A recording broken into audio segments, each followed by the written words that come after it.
Good morning, or depending when you're watching this, good afternoon, good evening, or good night. My name's Ross, and as always told, out of Voice of Radio.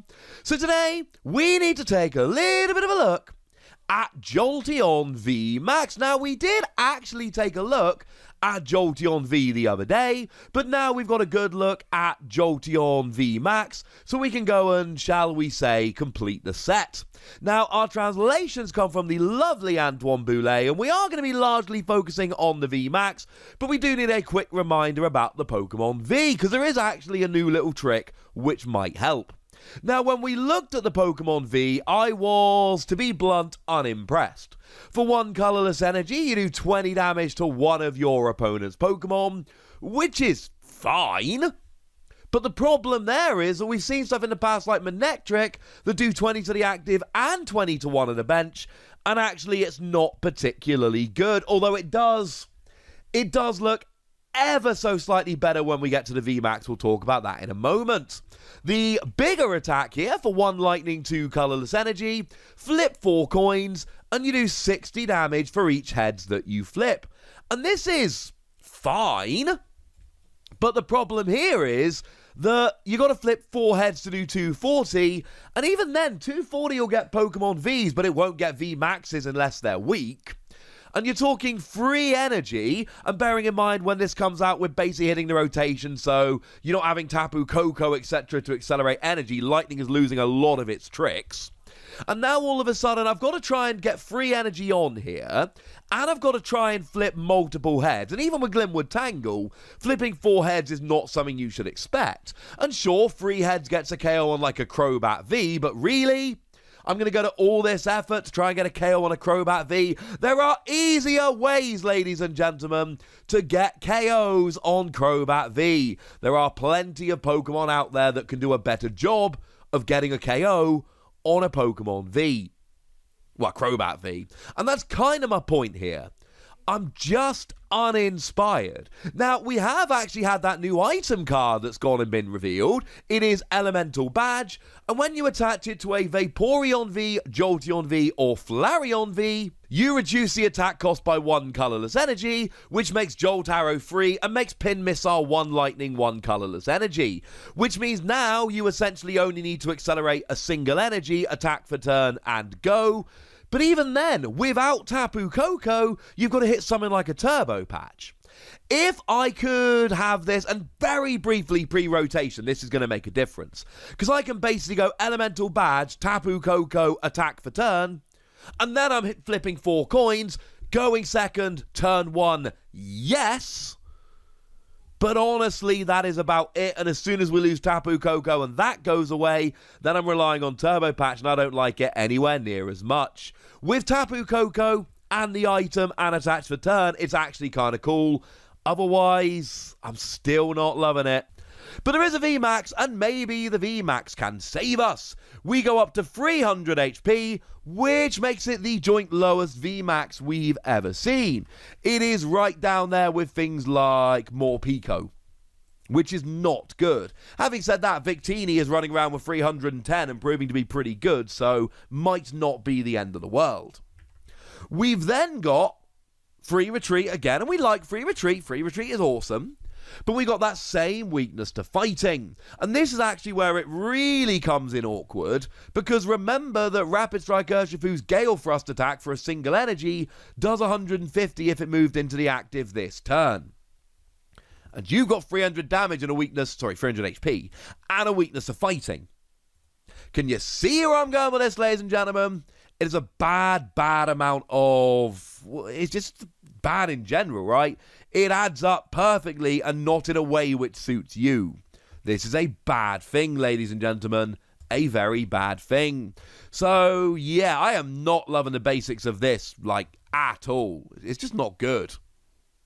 But we do have a nice attack. 1 lightning, 1 colourless energy, 100 damage, plus 100 damage to one of your opponent's bench Pokemon that has any damage counters on it. And this is a reason to play Jolteon VMAX. Now, the big question is whether it is a good enough reason. And the answer was maybe, maybe not. I'm not entirely sure. The 2 energy is a little bit awkward with Tapu Koko going away. And Tapu Koko would have been amazing because it would have turned 2 of these Jolteon into essentially single energy attackers, and that would have been great. I was a little bit unsure when I first saw Jolteon VMAX because I thought the 2 energy was just going to be a bit too much of a pain. And then I saw Elemental Badge. And whereas for the other of these trio, for Flareon and Vaporeon, Elemental Badge is kind of a nice little bonus, but doesn't really make a huge difference. For Jolteon, oh my goodness, it makes a huge difference. It turns Jolteon from a, hey, that looks kind of cool Pokemon, the kind of Pokemon I would give 4 Wassies to but feel like I might be overrating it, to a potentially broken Pokemon that might end up being a little too good. Because you see, ladies and gentlemen, the amount of resources that you have got to put into Jolteon to do 100 to the active and 100 to the bench, it's not much. It's not much at all. Really here, you just need a single energy, a tool, and some damage on the bench. Now, in terms of damage on the bench, that does at least make a little more sense of Jolteon's attack, Jolteon V, that does 20 to 1 of your opponent's Pokemon. Even then, I still don't think it's a good attack, but it's at least slightly less embarrassing. Interestingly enough, I told you about Espeon V the other day, and that does 60 to a Pokemon V for a single energy. So Espeon is actually way better. So, I mean, look, the Jolteon V's attack, if you're going second and it's turn 1 and you really don't have anything better to do, yeah, sure, it's fine, but let's not get overly excited. Honestly, most of the time, we are just going to go back to our old favourite here. We're going to go to Galarian Zigzagoon and scoop up Net to reuse it. Because Galarian Zigzagoon, when you play it from your hand to your bench, you drop 1 damage counter on one of your opponent's Pokemon, and then Scoop Up Net lets you pick it up to reuse it. So here, you can essentially be using Galarian Zigzagoon to drop damage around the field, and it gets awesome. And with Jolteon doing the damage like Jolteon does the damage, this adds up brilliantly. This basically turns it into Urshifu, but way cheaper. Rapid Strike Urshifu does 120 to 2 Pokemon. This does 100 to the active, 100 to the bench. Now, it is 2 times 100, not 2 times 120. And it is 1 to the active, 1 to the bench, rather than Urshifu that can potentially do 2 to the bench. But it's also for basically 1 energy. And it can be a basic energy. Rapid Strike Urshifu can, but you need to be behind on prizes and you need to use Karate Belt and the special Rapid Strike energy, and that is not the same by any stretch of the imagination. Plus, about when this comes out, Karate Belt's rotating anyway, so make no mistake about it. In terms of resources, Jolteon is so much more efficient than Urshifu. And sure, Urshifu's got the big first attack, but Jolteon's got free retreat and attacks for a single energy.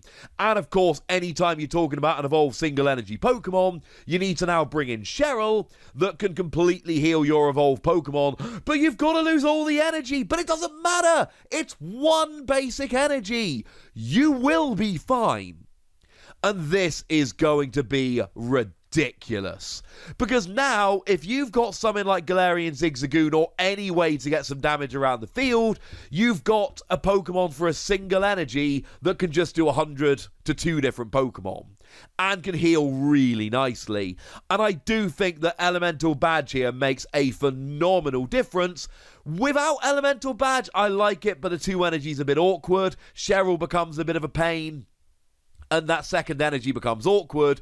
With Elemental Badge, it's a single energy attacker that can absolutely take advantage of Cheryl, and that is just a great, great combo. This is a card you are going to absolutely have to look out for. And the thing is, you can take multiple KOs here. Like, Chinchino is one of the best support Pokemon around at the moment, so as long as you can drop 1 damage on a bench Chinchino, you can use boss's orders to bring 1 active, and then KO 2 at once. And firstly, that's taking 2 prizes. Clearly, taking 2 prizes is good.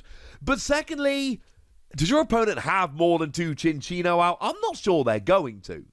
Which means that you are then going to be taking away their draw engine as well as actually taking those 2 prizes. And this is where it all adds up and gets a little bit ridiculous a little bit quickly. Not to mention, you're actually hitting some relevant Pokemon for weakness. Both Cramorant V and Inteleon V see a bunch of play at the moment. And okay, fine, you won't get the VMAXs here. But both Cramorant and Inteleon V come in at 200 HP, which you might notice is the exact amount of damage you'll be hitting. So now you hit them for 2 prizes in the active while doing 100 to something on the bench. This is ridiculous. Absolutely ridiculous. Single energy, 100 to the bench, 100 to the active. Yes. Fine, you've got low HP and a pretty bad weakness, but if you're only worried about 1 weakness, you can tech for that. And similarly, we're not loving the fact that you've got to put some damage on the bench, but we've at least got Galarian Zigzagoon, and there will be other options in the future. So, honestly, I love this. I'm giving it 5 Wassies. One of my biggest issues with this is that it is actually coming in that special VMAX pack. We've had confirmation that it is one of the 4 that is coming in that special VMAX pack. It's not in Eevee Heroes generally, which means you're going to have to buy one of those special packs, and then you're going to have a 1 in 4 chance of pulling a Jolteon VMAX, and as it stands at the moment, that is the only way to actually get it. That is going to be a little bit awkward, quite frankly, because where are you getting this? That is going to be a fairly expensive, awkward to get product. You have been warned. I think I've got 2 of these on pre-order. I'm kind of crossing my fingers now that they come out Jolteon, because I think it's fair to say at this stage that Jolteon is the best of them. I love this Jolteon. Although, to be fair, we did look at the Espeon the other day. The Espeon looks good. But this Jolteon does look like the kind of card which is absolutely going to make a huge impact on the game. And honestly, you can thank or blame, delete as appropriate, Elemental Badge here. Without Elemental Badge, I think it's a 4 Wossie card, and it might be slightly generous. With Elemental Badge, it's a slam dunk 5 Wossie card. But I want to know what you think. Am I exaggerating? No. But tell me in the comment section. Go nuts! Be nice. And then make sure you like this video, subscribe to this channel, follow me on Twitter at @TheWassy, and Twitch for some live action at twitch.tv/PTCG Radio. If you want to support the channel, get some bonus podcasts and all that good stuff, head on over to patreon.com/PTCG Radio, where you can do exactly that. But by far the most important thing as always, look after yourselves till next time, would ya? Thank you very much for watching. My name's Ross, and you've been watching PTCG Radio.